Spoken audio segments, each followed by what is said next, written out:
mando el vídeo que me ha hecho Luis de promocionando mi libro. Más bonito en el camino de asombro de Segovia. Más bonito. Y hay más, ¿A dónde fuisteis en Segovia, Mercedes? ¿A dónde fuisteis? Segovia, o sea, no pisamos Segovia, realmente. Fuimos por todos los monasterios y santuarios de alrededor de Foncisla. Este estaba cerrado, el de Parral estaba cerrado. ¿A la Veracruz? A la Veracruz. ¿A Sotosalvos? A este no. Pues está al lado, también es una maravilla. Es igual que primero la Veracruz y luego Sotosalvos. También una preciosidad. Pues no vimos Sotosalvos, yo creo. Para eso viaje, Luis, apúntatelo. Sí, sí. Todavía te lleva. ¿Me oyes ahora a mí? Sí. ¿Me oyes? Hombre, Alfonso. Ya he descubierto qué es lo que pasaba. Es que me estaba bajando vídeos y eso se ve que chupa canal y no dejaba entrar al vídeo, claro. Así es que he parado lo de bajar vídeos y ya está. Ahora, ¿a mí me oís o no? Sí, te oímos, pero lejos. Lejos. Bueno, claro, yo estoy como si estuvieras en Pozuelo. ¿Qué vídeos estás bajando, Alfonso? Pues fíjate, estoy viendo ahora una serie porque por las noches veo una película y luego me pongo un par de capítulos de una serie un poco divertida, a ver si logro dormir medio. Estaba bajándome la serie esa de Mom. Ah, sí, es muy divertida. Sí, pues está divertida, entonces pues digo, pues bueno. ¿Cómo se llama? Mom. Mom. Sí, son de unas... Es mami en inglés o algo así. Mercedes, a ti esa serie te gustará, porque es un grupo que son ex drogadictas todas y hacen las reuniones de drogadictos y tal, y es muy divertida porque son gente muy buena, son buenísimas, son muy graciosas. Sí, es divertida la serie, sí. No voy a verlo. No lo he visto. Pues está graciosa. Lleva un montón de tiempo esa serie. Sí, no sé por qué temporada va, pero yo voy por la 4ª ahora. Fíjate, digo que lleva mucho tiempo. Pero debe ir por la 10ª o 14 o no sé. Lleva mucho tiempo, pero es muy graciosa. Y yo he visto hace poco una película de terror sobre solsticio de verano y enseñan una fiesta antropológica, pero madre mía cómo estaba la película. He parado 3 veces y mi hijo se partía de risa. Dijo, ay, no puedo con esta película. Dijo, ¿qué va a pasar? Dice, tú míralo. Pero es muy buena, muy buena. ¿Cuál es? Espérate, tiene un nombre, pregunta a mi hijo, espera. ¿Cómo es la película esa? Va el disco duro a mirar. Sí, pero faltan 2 minutos, ¿no? Falta 1 minuto. Ah, bueno, pues luego entrarán todos de prisa. Se llama Midsommar. Midsommar, muy buena. A ver, no hay mucha cosa, pero lo que enseñan, o sea, es como thriller psicológico. No hay noche ahí. Todo sucede durante el día, pero madre mía con el día que viven. Ya me la he apuntado. Mercedes, ¿tú me oyes? Habla más fuerte. ¿Pero te has asustado con la película o no? Que si te ha asustado la película. Tenía que parar 3 veces porque no podía. Digo, pero bueno, lo que estamos dando. O sea, que eres masoquista, que quieres que te haga. No, pero tenía que cambiar de pensamiento. Entonces digo, os quería decir que en la Fundación Telefónica, por si os apetece ir, hay una exposición muy buena. Es como de las luces. ¿Pero sobre qué? Sobre las luces. Vale. Entonces hay como 4 objetos y tú apareces en el bosque de bambú ahí con las luces. No sé qué pasa, voy a ir este domingo. Vale. Bueno, oye, pues son menos cuarto. Entonces vamos a ser serios. De momento estamos muy pocos, pero bueno, ya irán entrando porque yo dejo abierto el canal para que puedan entrar. Así que, Luis, es todo tuyo. Vale. Déjame compartir pantalla. Luis, luego no lo puedes pasar lo que grabas. Sí, sí, por supuesto. Vale, de acuerdo. A ver. Muchas temas. Ahora, déjame ver si... Vale.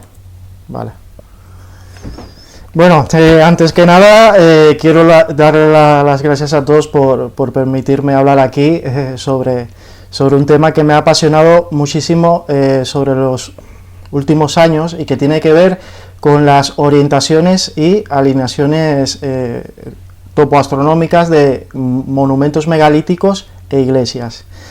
Mi interés por estas cuestiones vienen desde muy temprana edad.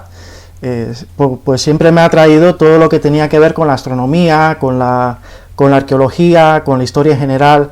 Total, que al final terminé graduándome de ingeniero en telecomunicaciones, que nada tiene que ver con ese interés mío, tal vez atávico por estas cuestiones. Y bueno, cuestiones que al final he decidido en los últimos años reconciliar a través de un estudio que estoy llevando en mis tiempos libres y que hoy voy a compartir una parte con vosotros. Y bueno, vamos a comenzar. En España hay cientos de dólmenes y menhires de miles de años de antigüedad, y en ocasiones encontramos conjuntos de menhires con formas geométricas circulares que son conocidas como cromlechs o círculos de piedra. Al igual que los dólmenes, estos cromlechs suelen estar relacionados con complejas alineaciones astronómicas de algunas de sus losas con el Sol o algunas estrellas. No obstante, la arqueología les atribuye un carácter exclusivamente funerario. Lo cierto es que muy pocos han sido excavados y los resultados son tan diversos en cada una de las excavaciones que no se sabe a ciencia cierta cuáles eran sus funciones y utilidad. El auge de la cultura megalítica es tan misterioso como su desaparición. En fin, ¿qué significan? ¿Qué utilidad tienen? ¿Qué sabiduría quisieron dejarnos con estas piedras? Bueno, para entenderlo, primero hay que entender la mentalidad de aquellos ancestros que erigieron estas formas arcaicas de arquitectura, como son los dólmenes y cromlechs, que probablemente pues servían para oficiar ciertos ritos que tenían más de mágico que de religioso. Todas nuestras artes, todas nuestras leyes, toda nuestra ciencia pues ha salido directamente de la magia de los primitivos.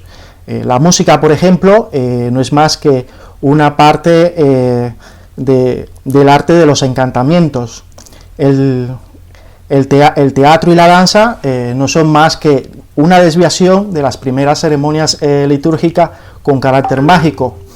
Las pinturas en las paredes de las rocas y de los cañones y cuevas se hacían bajo los principios esenciales de la magia simpática, para de esta manera pues conseguir atraer la abundancia de aquellas comunidades. Incluso nuestra ciencia está unida a la magia. En el caso de la magia, supone que a ciertos fenómenos le seguirán infaliblemente otros fenómenos sin la intervención de una voluntad extraña.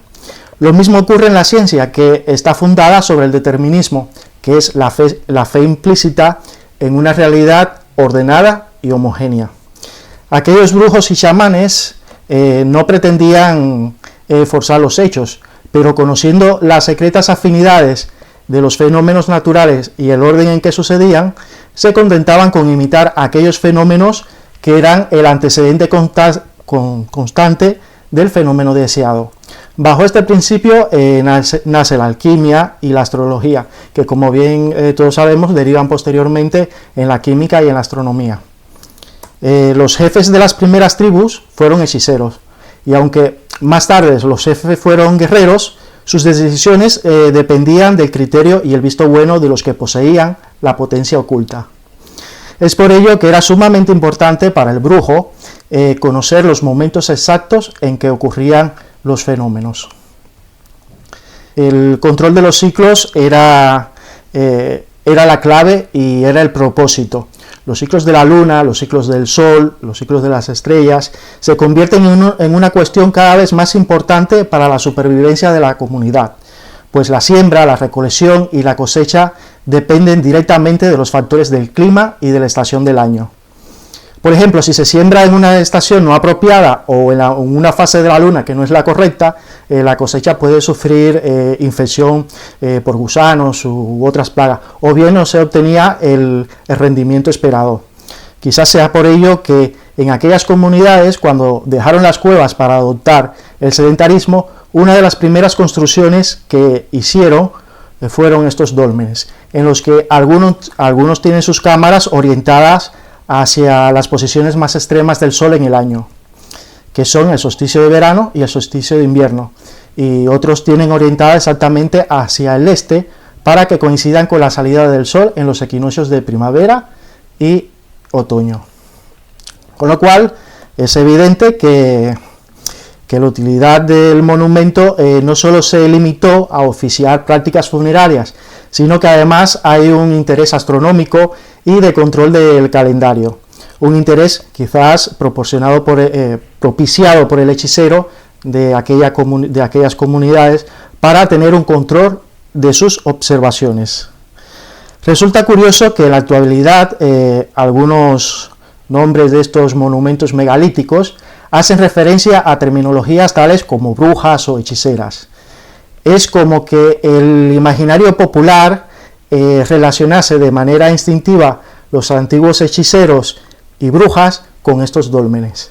Muestra de ello, pues tenemos en La Rioja Alavesa el dolmen conocido como la chabola de la hechicera. Y también encontramos en otra localidad alavesa de Salvatierra el dolmen Sorguineche, que en euskera significa casa de la bruja. El eje de la cámara del dolmen, de este último dolmen, Sorguineche, se encuentra orientado hacia la salida del sol en los solsticios de invierno. Y mientras que el extremo final del eje se encuentra orientado hacia la puesta del sol del solsticio de verano. Como podéis ver, su orientación coincide con las trayectorias más extremas que describe el Sol durante todo el año. Y os pido que os quedéis, a ver si me sale el cursor, no sé si se ve como la trayectoria del Sol que forma como un lazo en forma de infinito. Pues bueno, quiero que os quedéis con esta imagen del lazo en infinito, pues ya lo veremos en otro sitio más adelante. Bueno, sobre este último dolmen, nos llega, gracias a la tradición oral, una leyenda que cuenta que fueron las lamias quienes los construyeron con las losas traídas de la Sierra de la Encía.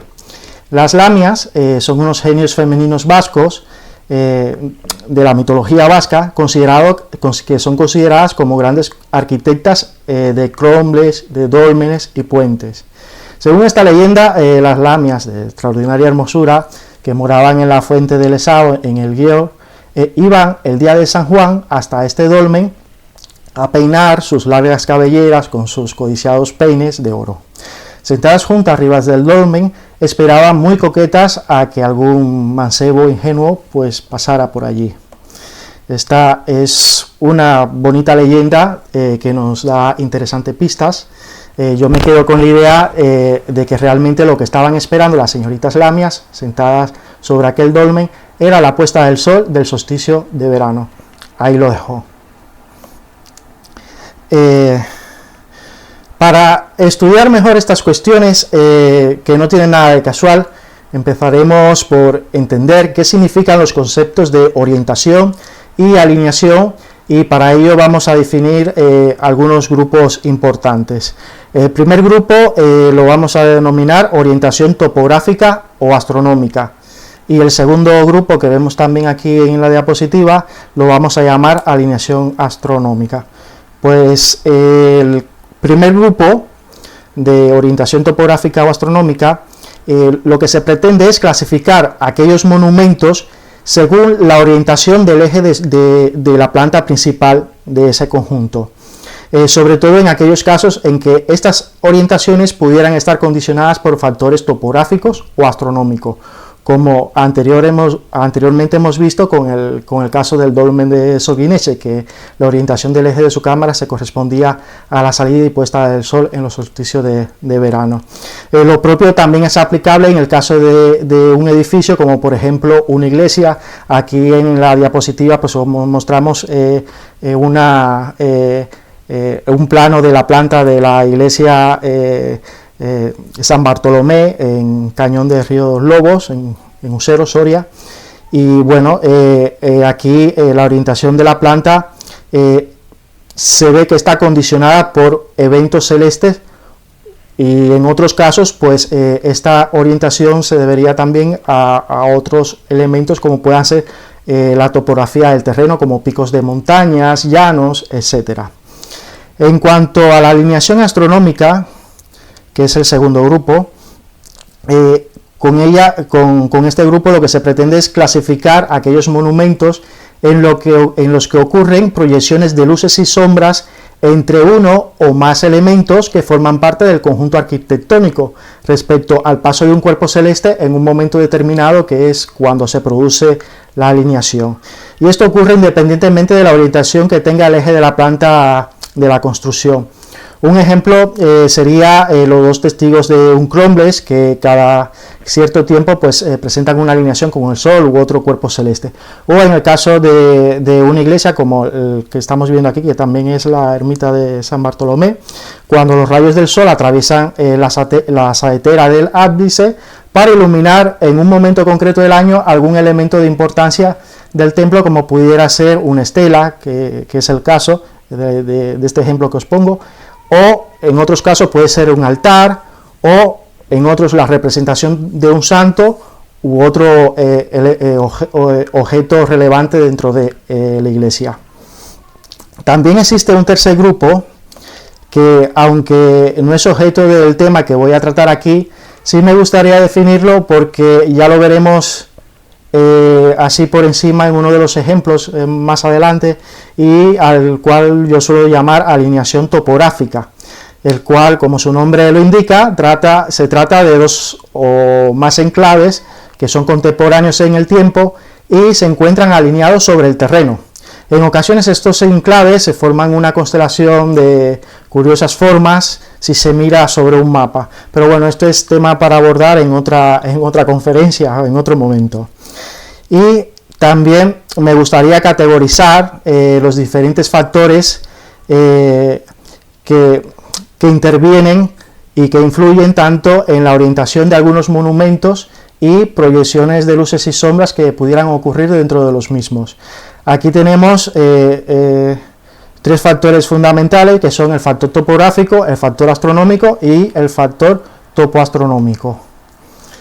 Dentro de los factores topográficos podemos decir que son todos aquellos elementos del terreno o accidentes geográficos de gran relevancia en el entorno, tales como peñas de consideración sagradas, valles, o sea, cualquier accidente geográfico, y que pudiera condicionar tanto la ubicación del emplazamiento como la orientación.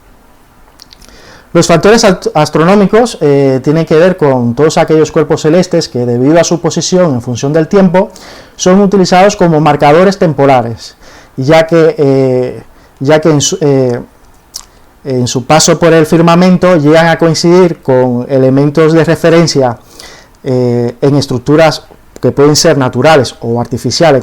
Artificiales me refiero a iglesias, cromlechs o monumentos megalíticos que se hallan en tierra y cuyo propósito consiste en el control del tiempo de los eventos, así como la gestión del calendario. Los cuatro factores astronómicos más importantes pues son el Sol, la Luna, los planetas visibles y las estrellas más importantes de las constelaciones visibles en el cielo nocturno. Los factores topoastronómicos pues vienen a ser un poco la combinación de las anteriores categorías. Por poner un ejemplo, supongamos que un enclave en cuestión se encuentra ubicado en un punto del terreno que le permite tener una orientación o una alineación, según sea el caso, hacia una peña tras la cual el Sol se oculta, por ejemplo, en los solsticios de verano. Ya veremos un ejemplo parecido a eso. Pero bueno, como ya lo mejor es ir viendo ejemplos, y me gustaría muchísimo empezar por uno de los monumentos más hermosos que he visto, y que se ubica al oeste de las Campas de Legaire, en la Sierra de la Encía, en la provincia de Álava. Estas tierras fueron habitadas por hombres del Neolítico, que se dedicaban sobre todo a actividades ganaderas, y dejaron evidencia de su presencia a través de varios menhires y dólmenes que se extienden a lo largo de esta sierra. Uno de los vestigios más importantes pues resultó ser este Crombes de Mendiluse, que en un principio pues se identificaron 4 menhires de gran tamaño respecto al resto de piedras que forman un círculo de 10,35 metros de diámetro. En el centro del conjunto se identificó una cista de enterramiento con forma circular, donde se hallaron restos de carbón y huesos quemados. Los 2 menhires principales del eje este-oeste se encuentran desviados hacia un rumbo de 297 grados, que le permiten encontrarse alineados exactamente con el ocaso del solsticio de verano, indicando el fin del día más largo de todo el año. Esta es una prueba más de que los Crombes no solo son monumentos funerarios, sino que también tenían otras funciones, como la de ser un marcador astronómico e indicar el principio y el fin de una determinada estación del año. En este sentido, el Crombes de Mendiluse clasifica dentro del grupo de alineaciones astronómicas asociadas al factor Sol, aunque me atrevo a decir que sus menhires en su origen estaban asociados a ciertas estrellas que eran muy importantes en el firmamento nocturno por aquel entonces, pero que claro, que debido a la precesión de los equinoccios, estas alineaciones ya no son apreciables en la actualidad. Pero existen herramientas de software con las cuales es posible ver el cielo tal y como lo veían aquellos hombres. La herramienta que suelo utilizar para tal fin se llama Stellarium. Stellarium es un software gratuito de licencia pública general que lo que permite es la simulación de la posición de los astros en el cielo en un lugar concreto y para una fecha determinada. La utilidad que tiene este software es que permite configurarlo con los datos sobre el lugar a investigar. Conociendo las coordenadas exactas de la posición del observador, la altitud sobre el nivel del mar e insertando un levantamiento del paisaje en 360 grados que se tendría que hacer previamente en el sitio, el software lo que hará será permitir observar las posiciones de los astros en todo momento, y por tanto se convierte en una herramienta muy potente para estudiar estas cuestiones. En cuanto al levantamiento del paisaje, tengo que aclarar que este deberá estar orientado teniendo en cuenta la declinación magnética, así el paisaje podrá coincidir con precisión con el norte verdadero.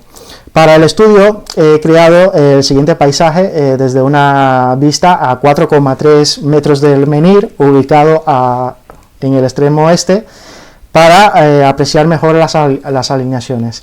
Si se introduce en el software la fecha del solsticio de verano, pues podemos comprobar que efectivamente se produce una alineación con el ocaso del Sol. Sin embargo, al retroceder a las 0 horas del propio 21 de junio, vemos que no hay ninguna estrella importante en el firmamento, por lo menos que esté alineada en esa dirección de los menhires. Y sin embargo, cuando retrocedemos en el tiempo hasta llegar al año 750 a.C., tenemos una alineación con la tercera estrella más brillante del cielo nocturno, que es la estrella Arturo. Como dato curioso os puedo decir que esta estrella fue una estrella de culto en los templos del Nilo, y la cual se le dio el nombre del que viene o el que gobierna, lo cual es muy curioso porque según la ciencia este sol más masivo se formó más allá del límite de la Vía Láctea. Parece ser que proviene de una antigua galaxia que fue absorbida por la nuestra en el pasado, así que algo sabían los egipcios cuando le nombraron el que viene. De todos modos, es muy probable que esta estrella fuese también muy importante por aquellos antiguos hombres. También hemos encontrado más alineaciones de estos menhires con estrella Arturo para las fechas del equinoccio de primavera del 21 de marzo del 750 a.C. a las 5:50 de la mañana, justo al alba. Y por supuesto al atardecer del equinoccio de otoño del 23 de septiembre también del propio año, en torno a las 18 horas.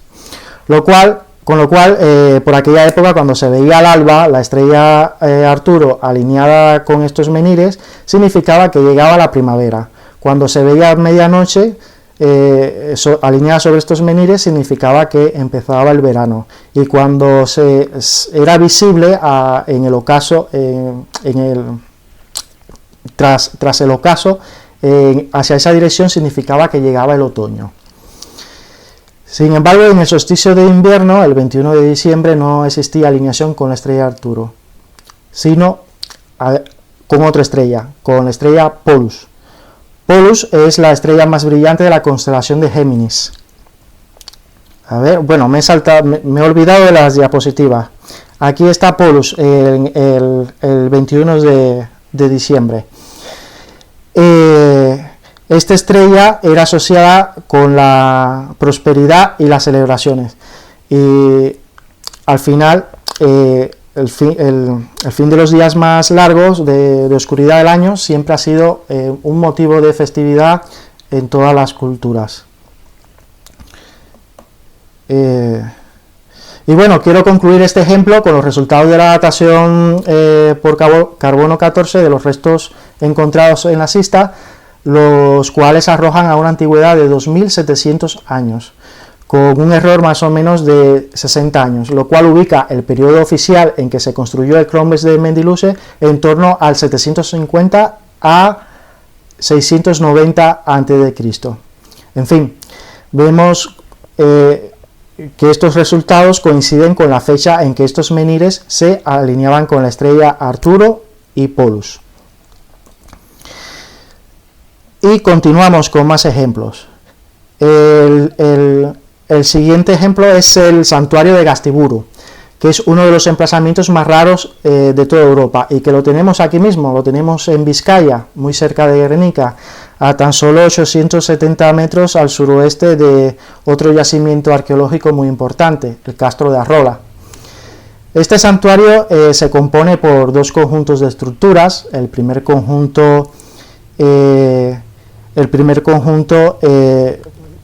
es, podríamos decir, el más importante, pues lo componen 4 grandes plataformas de forma lobular, y también cuenta una plataforma más pequeña, y todas ellas están dispuestas sobre los vértices imaginarios de un pentagrama.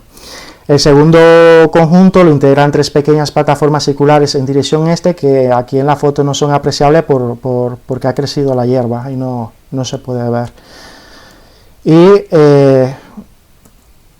en estas plataformas lobulares se observan gradas, y también hay un espacio central o plazoleta, de la cual se observan los restos del enlosado, por lo que es evidente que el sitio fue un lugar muy importante de reunión. Justo en el centro queda la impronta de un agujero, que se cree que existió allí un árbol de roble, en torno al cual paramentaban presuntamente los principales jefes de las 4 tribus vascas, los bárdulos, los caristios, los autrigones y vascones. Cada grupo sentados y ocupando sus respectivas gradas, pues parece que en ese espacio pues parlamentaban o decidían las cuestiones más importantes en aquella época. O sea, podéis imaginaros la escena. El roble que existió allí casi seguro se convirtió con el devenir de los siglos en uno de los símbolos del País Vasco más importante, el árbol de Guernica. Y si ya resulta fascinante esta idea, lo es más todo lo que se sabe sobre su orientación topoastronómica de este conjunto principal de plataforma, la cual nos da una visión de la importancia que tuvo este santuario en su tiempo. El valle elegido para construir el santuario de Gastiburu en el solsticio de invierno el sol sale por la cumbre del monte El Visuagamendi, que tiene una altura de 468 metros sobre el nivel del mar y está ubicado a una distancia de 2 kilómetros y de 124 grados de dirección aproximadamente. Ese mismo día el sol se oculta tras la pequeña colina de Lava Cuocha, que tiene una altura sobre el nivel del mar de unos 461 metros y está hacia una dirección de 237 grados, que se encuentra y también se encuentra a una distancia de 8,8 kilómetros. Y para el solsticio de verano, el primer rayo del sol aparece sobre el monte Gastanchugarne, que está a tan solo 525 metros de distancia y en una dirección de 56 grados. Y los últimos rayos del sol para ese día se desvanecerán sobre la cima del monte Tontorra en el Suyuve, a 14 kilómetros de distancia y con una dirección de 303 grados aproximadamente. Es evidente que, además de su uso como lugar de reunión, también tuvo por funcionalidad el control del calendario estacional, y por tanto es muy probable que estemos ante la presencia del famoso calendario vasco, por el que se controlaban todas las actividades de aquella sociedad. Ahora daremos un salto en el tiempo hasta el 27 de octubre del año 1737. Ese día fue consagrada la iglesia de la Santa Cruz, en Cangas de Onís, Asturias, según reza en su lápida fundacional. Resulta que la iglesia de la Santa Cruz fue el principal templo cristiano que se construyera en España luego de la invasión musulmana. ¿Y sabéis sobre qué fue construida la iglesia primitiva? Pues sobre un dolmen, que por algún motivo fue respetado por los constructores del templo. Este dolmen se pone al descubierto durante la última restauración de la iglesia en el año 1950 y desde entonces se puede observar el dolmen desde una cavidad creada en el propio suelo del templo. Este es uno de los mejores ejemplos que demuestra la práctica que utilizó la iglesia cristiana para erigir sus templos en aquellos lugares ancestrales de culto o de reunión. Es una forma de imponer su autoridad sobre las culturas y las costumbres de aquellas comunidades que iba absorbiendo. En muchos casos arrasaban todo vestigio monumental de las culturas anteriores y llegaron incluso hasta reutilizar lápidas y estelas en los muros de sus iglesias. En otros casos, como este de la iglesia de la Santa Cruz, el monumento fue respetado, incluso hasta se llegó a respetar la orientación que tenía. Como se aprecia bien en la diapositiva, si trazamos un eje imaginario sobre la planta de la iglesia de la Santa Cruz, coincide con el eje de la cámara del dolmen, cuya orientación es exactamente hacia el este, dirección en la que tiene lugar la salida del sol en los equinoccios de primavera y otoño. Con este ejemplo en concreto, es que apoyo mi hipótesis de que muchas de las iglesias, sobre todo las de época del románico, no solo fueron levantadas sobre restos de antiguos monumentos sagrados, sino que también heredaron su orientación y alineación astronómica. Otro ejemplo lo podéis encontrar en Guipúzcoa, en la localidad de Andoain, que es el yacimiento de San Martín de Buruncha, que fuera la primera iglesia de este pueblo. Como dato a tener en cuenta, os diré que justo al norte estuvo enclavado el castro de Buruncha, de la Edad de Hierro. La particularidad que tiene este yacimiento es que en el mismo se observan las diferentes fases constructivas que sufrió el templo a lo largo del tiempo, sobre todo en los siglos XIV y XVIII. Aquí se ve claramente cómo siempre se respeta la orientación del eje de la planta. En el sitio existió un lugar de culto muy anterior al primer templo bajo medieval, del que solo se conserva una parte de su ábside ochavado con sólidos contrafuertes, y que fue la primera iglesia de piedra de la comunidad de Andoain. No se sabe si anterior al mismo existiera un dolmen, un cromlech, que fuera de gran importancia, pero lo que sí está claro es que la elección de este lugar está condicionada por factores topoastronómicos.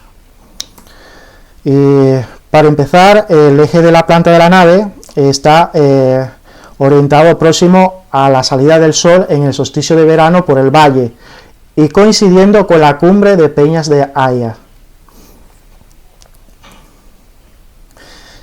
Como os había dicho anteriormente, la elección de este sitio no es para nada casual, pues este es el único sitio en esta zona de Andoain donde cada 11 de noviembre, día de San Martín, se puede ver la salida del sol exactamente por el pico Abarra.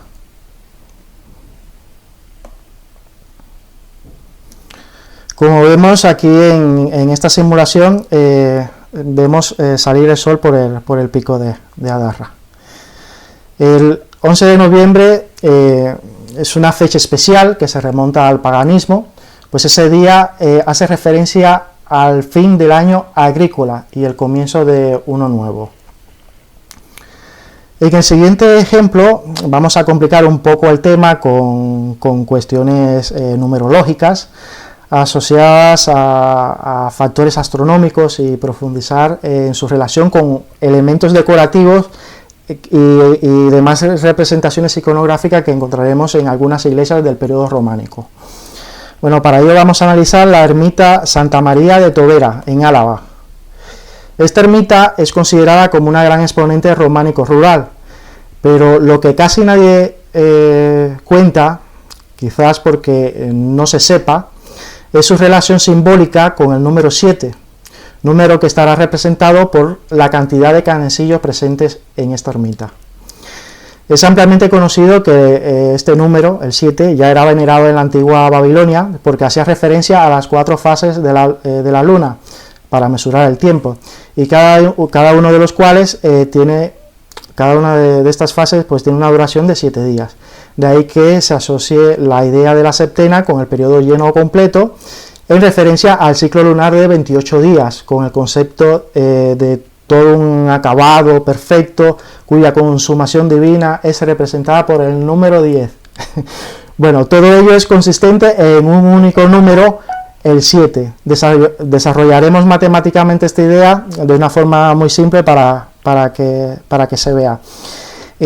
La suma de los números naturales 1 más 2 más 3 más 4 más 5 más 6 más 7 es igual a 28, que coincide con el periodo en días del ciclo lunar.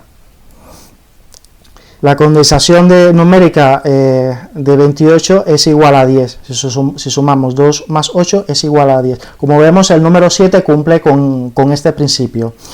Y si hallamos la décima parte del ciclo lunar, que sería dividir el 28 entre 10, que es igual, que corresponde a los 2,8 días, encontraremos una curiosa relación numérica entre los canecillos y la decoración que aparece en la arquivolta central de la aspillera del ábside. Mejor vamos a la diapositiva. Bien, pues en esta decoración, en el exterior existe 6 bolas en la arquivolta. En la arquivolta exterior existen 6 bolas, mientras que en la interior aparecen 5. 2 números enteros que componen el número 65. Pues bueno, resulta que al multiplicar 2.8 por 65 obtendremos el número 182, que corresponde al número de días transcurrido desde el solsticio de invierno, el 21 de diciembre, hasta el solsticio de verano, el 21 de junio.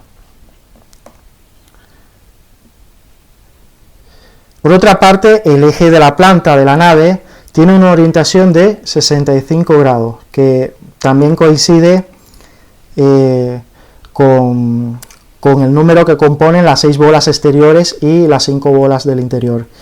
Y bueno, ¿sabéis cuál es el día en que el Sol tiene un azimut de 65 grados y una elevación de 7 grados en correspondencia al número de canecillos presentes en esta ermita?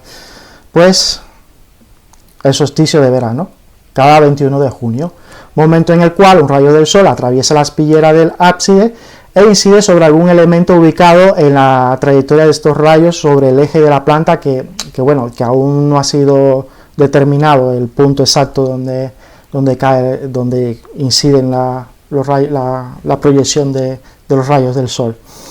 Y claro, efectivamente vemos una estrecha relación simbólica de algunos elementos decorativos presentes en esta ermita y la orientación astronómica con el sol en los solsticios de verano.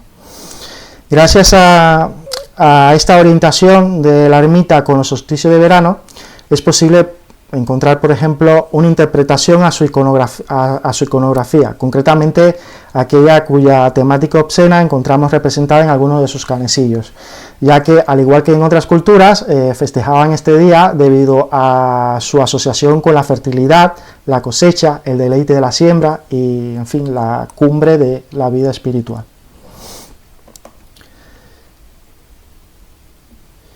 A lo mejor estaréis pensando que este pudiera ser un caso aislado, pero lo cierto es que este patrón se repite en otras iglesias, como por ejemplo la que os voy a hablar a continuación, que es la ermita de San Pedro Echano, ubicada en Navarra. La verdad es que en este templo se complica aún más el asunto, pero intentaré explicar la relación que existe entre los elementos decorativos de la ermita, su simbología y numerología, y por supuesto los datos astronómicos que nos ofrece. En total existen 37 canecillos debajo del alero de la ermita, un número que por sí solo no nos dice nada, pero la condensación de este número sería la suma de 3 y 7 es igual a 10, y es que resulta que en muchas doctrinas religiosas el número 10 es un número sagrado y está en perfecta correspondencia con la sabiduría tradicional de que todo es cíclico, ya que el propio número en sí es el fin y el comienzo de un nuevo ciclo. Pero veamos cuál es la relación entre este número con la decoración presente en la portada de la ermita de Echano. En la cuarta arquivolta, como se aprecia aquí en la diapositiva, se representa un banquete pagano, donde además aparecen 4 personajes tocando instrumentos musicales, como puedan ser la siringa, el alborgue y cuernos. Varios de los presentes pues levantan las manos en clara señal de cantos, y otros dando sobre la mesa, pues recreando una escena típica carnavalesca. Como nada es casual, en el puesto número 10 nos encontramos con un personaje de 2 cabezas. Se trata del dios de los inicios y las transiciones, Jano. En la cultura romana, Jano era el dios de los inicios y finales, análogo al simbolismo del número 10, que representa el umbral de los ciclos. Y si hablamos de ciclos, los umbrales de recorrido del Sol a lo largo del año, pues son los solsticios. Por todo ello, el personaje de 2 cabezas que aquí aparece en esta representación de la arquivolta, pues se trata de nada más y nada menos que el propio dios Jano. Y lo que se celebra en esta cena de la arquivolta es su fiesta, que es la Calendas de enero, una fiesta que posteriormente fue asimilada por el cristianismo en lo que hoy conocemos como carnaval. Pero en su origen este festejo se hacía el primer día del año y se tenía por costumbre disfrazarse tanto hombres como mujeres con pieles de animales. Y de esto nos queda la ya desaparecida tradición navideña asturiana y la vijanera, una mascarada que aún se celebra el primer domingo de cada año en la pequeña localidad cántabra de Silió. Pero volvamos al tema, que hay más cuestiones interesantes. Además de los 37 canecillos en el alero, también encontramos otros 10 canecillos en el grupo ubicado en la parte superior de la portada, por lo cual tenemos un total de 47 canecillos. La suma de 4 y 7 es igual a 11, que es un número que indica la transición y la desmesura del exceso. Por lo que al volver al banquete profano de la arquivolta central, descubrimos que en el puesto número 11 no está sentado ningún personaje, y en su lugar encontramos la representación de una máscara. No hay duda que el mensaje es muy profundo. Ahora os quiero mostrar el canecillo número 13, ubicado justo en la parte superior del vano del ábside, que coincide con el eje principal de la planta. ¿A qué os parece el lazo perlado con forma de infinito? Pues al menos a mí me recuerda muchísimo a la trayectoria que describe el Sol en el cielo a lo largo de todo el año, como ya os mostré en una diapositiva anterior, no sé si se llegó a ver.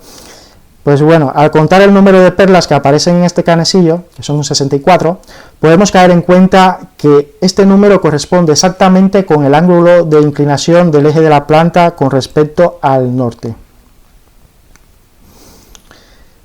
Esto significa que el 21 de junio, cuando el Sol se eleve a unos 6,7 grados y se encuentre a unos 64 grados de azimut, un rayo del Sol entrará en el vano noreste del ábside para iluminar el centro de un altar primitivo que existía en la ubicación donde se proyectan los rayos del Sol que penetran en el interior del edificio.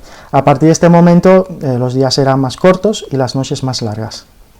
Veamos ahora las proyecciones de sombras que ocurren para el solsticio de invierno. En el octavo canesillo encontramos 6 esferas, lo cual supongo que quiera decir que han pasado 6 meses o 6 lunas desde el inicio de verano, y por tanto justo en ese momento se inicia un nuevo ciclo. Tampoco es casual que debajo de este canesillo se encuentre el vano sureste del ábside, por lo cual un rayo del Sol entrará desde un azimut de 121,8 grados para iluminar la ubicación del altar primitivo. La existencia de una alineación perfecta entre la planta de la nave con los solsticios de invierno y de verano, conocido por la tradición como las puertas solsticiales, siempre se le ha atribuido al Jano Bifronte. Por todos estos elementos llego a la conclusión de que la ermita de Chano es un templo consagrado a este dios pagano. El siguiente ejemplo, bueno, es un caso que a fecha de hoy sigo investigando, ya que resulta muy apasionante seguir las pistas que nos dejaron aquellos maestros canteros, constructores de iglesias maravillosas como esta de Santa María de Unate, localizada en Navarra. Recuerdo la primera vez que la visité, estaba enfrente de la Virgen, mirando un ramo de espiga de trigos en una de sus manos. A la vez que pensaba en las posibles causas de una alineación bien conocida entre esta iglesia de Unate con la iglesia San Miguel en el pueblo de Olcós y la peña del monte Unzúe. Mi hipótesis es que la alineación entre estos emplazamientos, entre estos emplazamientos y la peña de Unzúe, no solo es condicionada por factores topográficos, en este caso la peña de Unzúe, sino que hay un factor adicional y es el astronómico. Al menos así lo fue en un momento de su historia. Con la identificación de ese factor astronómico se obtendría una fecha de construcción, y si esta fecha es coherente con el periodo de construcción que se conoce oficialmente, pues entonces la hipótesis que planteo pues estaría demostrada. O sea que vamos a empezar a analizar esta ermita. La iglesia Santa María de Unate cuenta con 11 pilastras alrededor de sus muros y 33 arcadas en su claustro, lo cual es muy interesante, pues que yo sepa, nadie hasta el momento lo ha relacionado con la orientación del eje principal de su planta octogonal, el cual tiene una desviación respecto al este de 11,33 grados, en correspondencia con las 11 pilastras y la 33 arcadas. Por tanto, su orientación es de 101.33 grados. Sin embargo, esta orientación no coincide con la alineación sobre el terreno con la iglesia San Miguel y la peña de Unzúe, que es de 97.3 grados. Pero bueno, quiero dar otro dato curioso que he encontrado. Y está relacionado con el número de pilastras y la cantidad de lados de la planta octogonal, que está claro que son 8. Es que puede que esté relacionado con el periodo de traslación del planeta Júpiter, ya que este planeta tarda 11 años y 314 días en dar la vuelta al Sol. 11 años, que es igual al número de pilastras que existen en la iglesia, y si me apuran un poco, la condensación de 314 es igual a 8. coincidiendo con el número de lados de la planta octogonal. Este es un dato que tendremos en cuenta más adelante. A primera vista, el eje de la planta principal no coincide con la alineación topográfica, es algo que resulta un poco frustrante, pero si se analiza con detenimiento el eje de la ábside, y es aquí la clave, se puede apreciar una sutil desviación de 4 grados hacia la izquierda respecto al eje principal de la nave. Por lo que este ábside queda exactamente alineado hacia la dirección de 97.3 grados, que coincide con la alineación que nos interesa. Es como que diera la impresión que el templo actual fuese levantado encima de un templo anterior y por algún motivo que no conocemos en este momento que estamos hablando, se haya rotado el eje de la planta 4 grados más hacia la derecha y nos dejara esa pequeña pista en esa leve desviación que existe entre el eje del ábside y la planta principal. Si se fijan un poco en la imagen de la derecha, pues se puede ver que la aceitera del ábside tiene una ligera inclinación hacia la izquierda. En otra visita al templo de Unate, me propuse trazar desde el eje de la planta 3 contrazimut en el terreno, que iban desde los 101.33, 97.3 y 93.3 grados, con una separación de 4 grados entre cada azimut. El objetivo de esto era para, desde esos puntos, hacer un levantamiento del paisaje para utilizarlo en el software Stellarium y poder conocer las posiciones de los astros desde esas posiciones que corresponderían a 3 momentos históricos diferentes, y así demostrar la segunda hipótesis, que es la rotación del eje de la planta durante una segunda fase de construcción del templo, asumiendo, claro, que existió allí una iglesia anterior sobre la cual se construyó la que conocemos. Todo esto basado en los indicios que nos ofrece la desviación del eje del ábside. Bien, resulta que dirigiéndome hacia el último contrazimut de dirección 93,3 grados, bueno, contrazimut es los números estos que le estoy dando, pues le suman 180 grados y ya os va a dar el contrazimut como tal. Me encontré con una sorpresa que realmente no me esperaba, y es que justo en esa dirección hay una estela con inscripciones de todas las marcas de canterías que existen en los bloques de piedra de la ermita, pero lo que realmente me llamó la atención y que realmente es lo más interesante es lo que se encuentra abajo a la derecha de su cara este. Pues hay 2 símbolos que representan una estrella y una espiga. Inmediatamente pues me acordé del ramo de espiga de trigo que tenía en la mano la Virgen cuando mi primera visita, y me vino la idea de que tal vez la Virgen de Santa María de Unate tuviera una relación simbólica con la constelación de Virgo, y que por tanto la estrella que estaba buscando era precisamente la estrella más importante de esta constelación, la estrella Spica o espiga. El hecho de que exista una estela en este lugar significa que hay personas que tienen el conocimiento de lo que ocurre en el sitio, lo cual me deja con más preguntas que respuestas, pero por el momento me voy a centrar en el objetivo principal de mi primera hipótesis, que es encontrar el astro que condiciona la alineación topográfica y obtener fechas coherentes. Con lo cual, lo único que me queda pues es arremangarme y buscar con los datos que tengo sobre la alineación entre la iglesia de Unate y la estrella Espiga, ver cuál es el momento histórico en que esta estrella pues aparece por esa dirección, y para más precisión en la fecha voy a añadir otra variable, que es el planeta Júpiter, cuyo orto también tiene que coincidir con la peña de Unzúe.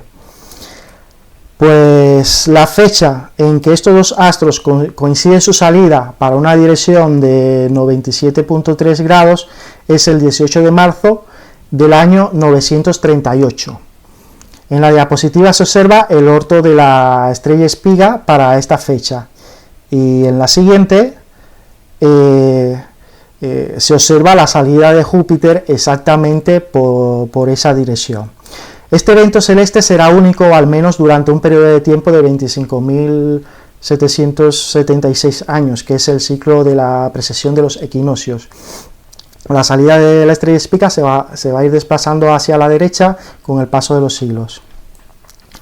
La siguiente fecha en que esta estrella coincidirá o coincide con la orientación actual del eje de la planta de Unate, a la vez que Júpiter lo hace por la peña de Unsue, en un evento astronómico en que ambos astros se van a hallar a la misma altura, que será de 7 grados en el horizonte, es el 18 de marzo del año 1175, que es una fecha coherente con el tiempo estimado de su construcción, pues lo que se sabe hasta ahora de la ermita de Unate es que esta fue construida hacia el año 1170 durante el reinado de Sancho VI el Sabio. Por todas estas evidencias se puede llegar a la conclusión de que la orientación del eje de la planta de la iglesia Santa María de Unate está condicionado por un factor astronómico, y este es la estrella Spica de la constelación de Virgo. Y la desviación intencionada del eje del ábside está condicionada por factores topoastronómicos. La peña de Unsue es un factor topográfico. Como factores astronómicos, pues encontramos al planeta Júpiter, que va a permitir ubicar con mayor precisión la fecha, ya que Júpiter suele ir por todo el zodíaco cada 11 años. Y el otro factor es la propia estrella Spiga de la constelación de Virgo, que son las referencias de una presunta fase constructiva anterior a la iglesia actual, donde el eje de la planta fue rotado 4 grados a la derecha para mantener una orientación con la estrella Spiga 2 siglos después. La alineación entre la estela con las inscripciones de la marca de cantería con la iglesia Santa María de Unate nos sugiere que una construcción aún más antigua hubo en el sitio, probablemente también orientado hacia la estrella Spiga. Aún me encuentro desarrollando esta hipótesis, ya en otro momento pues os daré los resultados. Y bueno, estos no son los únicos casos de orientaciones y alineaciones topoastronómicas que existen, hay muchísimos más aquí en España y podremos encontrar miles de casos más repartidos por todo el mundo. Cada uno de ellos da cuenta de lo importante que era llevar un control de los ciclos mediante la observación del movimiento de los astros. Desde que el hombre tuvo conciencia de que todo el universo está regido por ciclos, sintió la necesidad de transmitir su conocimiento a través de estas manifestaciones en piedra que están expresadas en un lenguaje universal, capaz de sobrevivir al tiempo, a las culturas y a sus lenguas, recurriendo por tanto al lenguaje de la geometría, las proporciones y las disposiciones astronómicas para mantener viva la esencia de ese conocimiento, pues estos recursos siempre estarán presentes en el universo. Y se consagraron a ese propósito, nada es casual. Y en cuanto a estas orientaciones y alineaciones topoastronómicas, me quedo con que son las voces de nuestros ancestros, voces que posteriormente se hicieran ecos a aquellos maestros constructores con sus magníficas obras que aún perduran y en las que nos dicen: hey, tú que me ves, este saber también es importante para ti. Así que nada, muchísimas gracias, espero que os haya aportado información o al menos otro punto de vista a tener en cuenta la próxima vez que visitéis un monumento megalítico o una iglesia. Bueno, oye, qué bien. Lo que pasa, ponemos el sonido, nos ponemos las caras para ver a Luis, todos. Oye, te quiero preguntar una cosa. El Sorgineche, ¿cómo se llama? Sorgineche. ¿En dónde has dicho que está? ¿Cómo se llama el pueblo que está? Está cerca de Salvatierra, en Álava. En sí, el pueblo más cercano es Opacua, pero bueno, como referencia como referencia Salvatierra. Está Salvatierra, a un lado está Opacua. Entonces en Opacua, pues llegas a Opacua y toma, bueno, está creo que indicado, si pones GPS ya te... Pero hacen algún ceremonial porque se ha visto un grupo de gente haciendo un círculo alrededor de las piedras, ¿no? Bueno, en la imagen que he puesto, ¿no?, del círculo en las piedras fue el 21 de junio del año pasado, sí, 2020, en el Crombles Mendiluse, que está en la Sierra de Mencía. En Mencía, voy a apuntar aquí. Oye, yo es que me he perdido con los números, me he perdido. Pero me he perdido totalmente. Para eso he puesto los números porque están ahí. Bueno, pero nos lo vas a pasar. Sí. Vale, porque tienes material para un artículo. Ya lo tienes.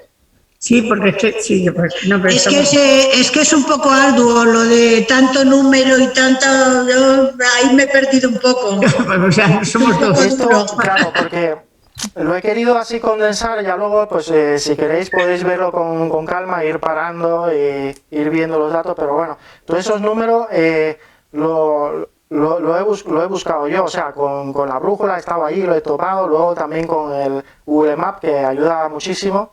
Y en muchos casos de los números pues he tenido que hacer, cuando en el caso que he utilizado la brújula, he tenido que hacer los cálculos de la declinación magnética pues para ser más preciso. Sobre todo lo he empleado en los levantamientos del paisaje en 360, que ahora mismo ya no lo hago con la cámara y el trípode en el suelo, ahora lo hago con el dron, que pongo el dron en el punto que quiero y él automáticamente hace lo hace todo, cose las imágenes y me da a mí el resultado, o sea que nada más ponerlo en el software y ya está.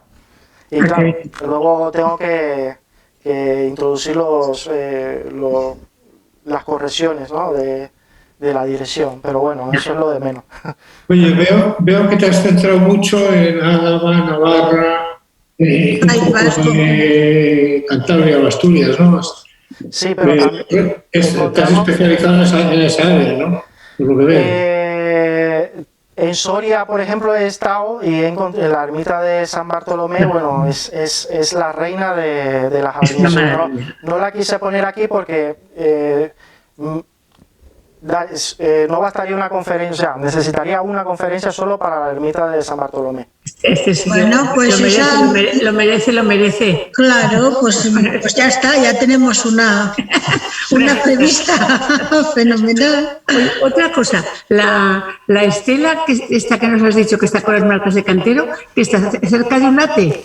Sí, pero está apartada, está en la maleza, o sea, no, yo no tenía conocimiento de ella, simplemente tracé unos azimuth para ponerme en esos sitios para para hacer un levantamiento del paisaje y más o menos pues estudiar las estrellas en esas posiciones, y me encontré con esa estela, o sea, no he dicho que hay gente que ya sabrá que está ahí, pero yo en el momento que fui, o sea, la segunda vez que fui, yo no lo sabía. Puse la brújula, seguí ahí, me metí, y yo, bueno, este es el sitio, y cuando hago así, apartando las hierbas y eso, pues vi la estela. Y me llamó la atención, pues eso, abajo, que se ve claramente una estrella y un símbolo como si fuera una espiga, espiga. Sí, muy bien. O sea, blanco en botella. Sí, muy bien. Se ve estupendo. No hay Oye, dudas. ¿cuánto te ha llevado a hacer esto? Bueno, yo empecé en el 2013 con la ermita de San Bartolomé. Da la casualidad que paralelamente que yo estaba haciendo el estudio, pues otro grupo estaba también haciendo lo mismo. Y ellos, claro, por cuestiones de tiempo yo no tuve oportunidad de publicar mi trabajo y tal, y ellos dieron adelante. Pero ellos se centraron hicieron los cálculos de un modo ortodoxo. Yo lo hice a través también de un método heterodoxo, o sea, a través de los símbolos de las ermitas, pues llego a obtener datos astronómicos. O sea, todo en esa ermita está codificado. La orla de Rosetón, la orla de Rosetón del pentagrama invertido contiene información astronómica ahí codificada. Ahí, bueno, eso ¿En la de San Bartolomé? San Bartolomé, eso es.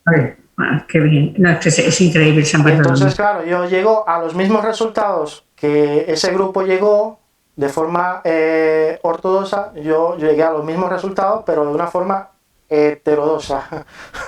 Y entonces, claro, cuando yo subí aquel vídeo en YouTube, pues a los meses así, unos de los grupos, pues claro, yo cuando me decidí a publicarlo, ya vi que ellos habían publicado y tal, y miro las fechas y yo, joder, pero si fue en 2013 casi igual que yo empecé. De hecho tengo fotos allí, 2013, o sea que no lo estoy inventando. Y claro, ellos parece que se asistieron un poco, ya sabes, el tema de los egos y las cosas, y me dieron dislike ahí en YouTube, y bueno, me hicieron reclamaciones, y he tenido que, bueno, tengo el vídeo subido, pero en ¿cómo se llama? Lo tengo solo para mí. Entonces lo que haré, pues, seré en otro momento, pues, no hablar del trabajo de ellos, o sea, el trabajo de ellos, pues, quitarlo y hablar de centrarme en lo que he hecho yo. Porque el fallo mío fue citarlos, porque incluso dije su nombre y sus apellidos. Mira, fulano y mengano hicieron este trabajo y yo he hecho esto y lo otro. Y ambos hemos llegado a los mismos resultados. Pero claro, esto del pentagrama invertido, relacionándolo con Baphomet y tal, eso nos gustó y... Nunca se sabe si hay que citar o no hay que citar. ¿En qué quedamos? Yo no cito más. Pero bueno, los datos de la datación de carbono 14 de la cista con los restos de hueso, de eso sí puedo dar referencia. O sea, eso ya hay un estudio, ya hay una persona detrás, eso sí lo puedo dar esa referencia, o sea, que la gente puede comprobar. Incluso googleando pueden comprobar también. Y los 11,33 grados de la orientación del eje de la iglesia de Santa María de Onate, eso cualquiera con una brújula lo puede comprobar. O sea, todo lo que he puesto es comprobable. Ya. Bueno, muy bien. Hoy fue este sábado cuando fuimos a por los monasterios, salimos, me parece, de San Juan de la Cruz, y me he olvidado la brújula. Digo, espérate, yo tengo el móvil. Y empecé a mover, dice, bueno, vale, mira para acá, para allá. Dice, ya en casa ya lo miro. Digo, bueno, vale. Sí, va con la brújula para todos lados. Porque, claro, cuando yo pregunté sobre las tumbas que habían al pie del altar, el tío, no, eso está ahí y tal. Yo creo que un rayo de luz iluminaba la tumba ahí en el suelo, o sea, pero sí, claro, eso tengo que demostrarlo, tengo que calcularlo, eso fue a simple vista. Yo me suelo fijar mucho en la orientación de las iglesias. Yo miro, cuando veo que está con una inclinación más o menos 56 grados, así, pues eso fijo, solsticio de verano. Cuando está orientado a los 121 grados, así más o menos, 120, fijo, solsticio de invierno. Ya lo sabes, ¿no?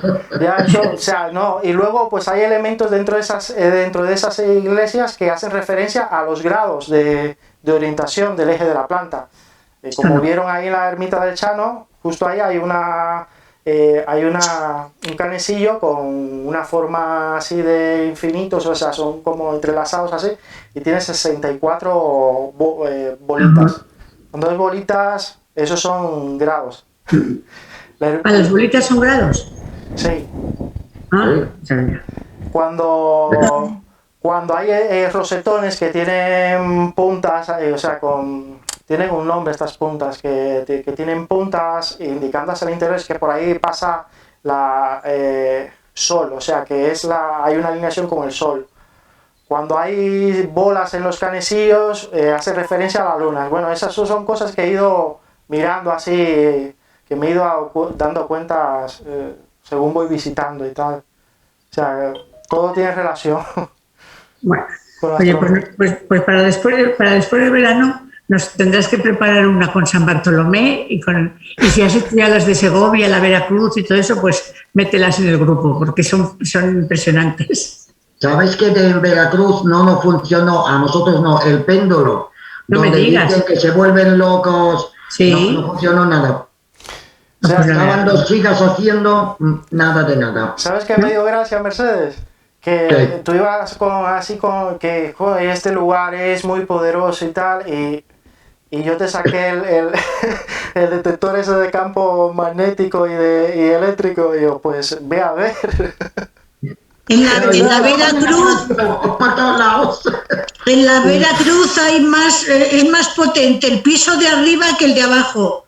No, subimos el En el de arriba es donde dicen que velaban las armas la víspera de no sé qué rollo. Claro, sí. Y yo el que vendía las entradas, digo, oye, ¿dónde está el punto donde todas las bañitas se vuelven locas? Dice, mira, sube para arriba, hay una crucecita, es ahí. Y estaban dos chicas, digo, chicas, este es el punto. Claro, sacaron de no sabemos, o sea, no se veía nada. No sé. Ana dice que ahí vamos, se vuelven locas las bañitas. Y es verdad, fíjate, sí es verdad. A mí también me ha pasado en la Veracruz, que hemos ido mucho, porque en la Veracruz, nuestra hija Mamen se casó allí, en la Veracruz. Cuando la primera boda de Enrique de Vicente fue en la Veracruz. Y entonces, Mamen, que estuvo en su boda, dijo, si yo un día me caso, me casaré en la Veracruz. Y se casó en la Veracruz. Es que es una iglesia que es preciosa, la verdad. Mueve mucho, sí. Mueve mucho, tiene mucho... No, y además se nota energía ahí, así. Mira, se nota, pero claro, no vimos el punto. Me han pasado una imagen de un chico. Bueno, el chico se dedica, de casualidad, encontró unas piedras, pero la composición de la piedra pues tenía varios minerales, y puso un tester de esto, un multímetro, lo puso, y el positivo en la piedra, en la parte de, no sé, que tuviera óxido de hierro y tal, y el otro el negativo en la tierra, y dio 0,5 voltios dio. O sea... Por el mineral, claro. El aparatito ese que me regaló Luis, no detectó energía. Vete a saber si esos monumentos que la gente dice, bueno, en este monumento megalítico pues siento energía, igual las piedras pues tienen minerales y tal, y entonces puestas una continuación de otra, pues hacen como una gran pila, y lo que igual están detectando son pues ese electromagnetismo. No sé, eso es una explicación. Yo tengo que comprobar si es verdad, si tengo tester. Tengo que... Esto me lo han pasado hace poco, me lo han pasado. Yo, mira, esto tiene voltaje. Y yo, joder, pues sí. Es curioso. Es muy curioso. Bueno, oye, mira, Cruz ha puesto un mensaje que se tenía que marchar, y que, bueno, lo leerás tú también en el chat, Luis. Dice, tengo que dejaros, muchas gracias, Luis, por la conferencia. Un gusto sentir la ilusión con la que investigas, de verdad. Gracias. Lo ha puesto en el chat, lo estoy viendo ahora. Bueno, pues oye, estupendo.